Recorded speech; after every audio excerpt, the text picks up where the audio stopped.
Kainit ba sa panahon karon oy? Niinit ang akong ulo for today's video, buddy. Char. Anyway, human na may klase ani, buddy. So kay wala pa man may paniud to. Ni hapit na pod mi aning among kananan. Dola ni sa eskwelahan, buddy. Pero dili ni amo. Amo lang na kay basta amo nang giangkon. Char. Mga buddy, grabe na gid ko kasingot anyoy. Gabi gyud. Gabi kay igang ang kugon, buddy. Actually ako rang giubanan si Jeric Danana. Nakabalita mangog ko nga pakyawon daw niya ang tanan nga okay sa kugon. Sana Char. Paghuman sa among klase ana, buddy, ako dahil siyang giubanan dito sa kugon, pero kay wala pa man nag alas 5, hulat-hulat sa migamay, kay pagpatak ng alas 5, buddy, diha naman na nimo makita ang tanan nga mga ukay. Mo gidang lami kay laagan diri sa kugon ba. Samot nagdaghan kag kwarta. Huy, naunsa. Anyway mga buddy, og di lang gibitaw igang diri sa kugon no. Lami kay magbalik-balik. Ang kaigang kahaang rason. Pero walang gigay kwarta. Char. Buddy nakalaag na bagyapong ka diri. Diri sa kugon Cagayan de Oro City, no? Kabalogig ko nga sige kaglaag diri. Nganong lami masagig kay mga kay diri mga buddy. Based sa akong experience, daghan gid kay tsada diri sa kugon. Pag nakay kwarta, daghan tsada. Ako rin sa gipangutanan pila imong paliton. Ingon siya, duha ka buok. Hello, Muna si Papart, guys. No? I mean, buddy. So, sige na akong balik-balik diri. Napansin gana ako, buddy. Daghan kaayo mga vendors, nga mga brothers and sisters na to, sa Muslim communities. Nakaingon gid lagi ni Papart. Grabe gid sila ka-hardworking mga buddy. San unsa gid kaigang, no? Grabe gid sila. Kung untay siguro yung unan lang kakugitanan, no? Mo ni isa sa dapat gid awatan nato ang pagkugi. Kaysa tinuod lang bitaw mga buddy. At some point bitaw, para lang pud sa ako. Kana bitong kalisod sa atong ginabuhi.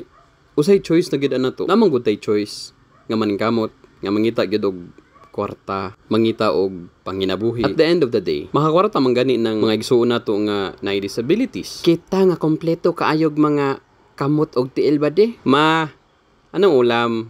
Huy.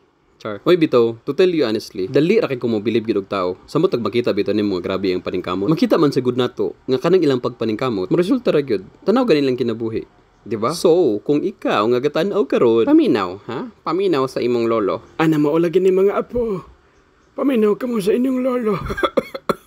Mga apo, mindras bata pa mo.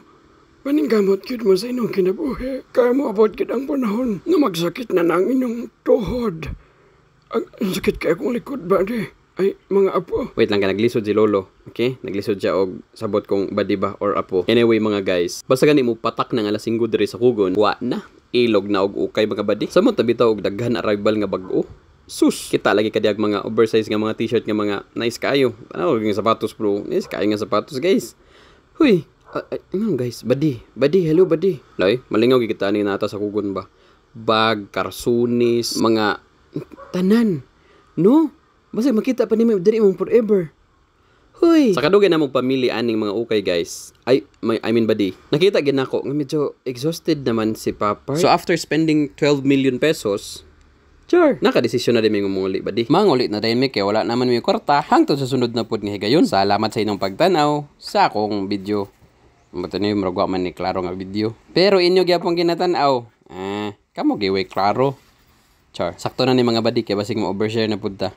Basig maparehasa na to si Sherwinables.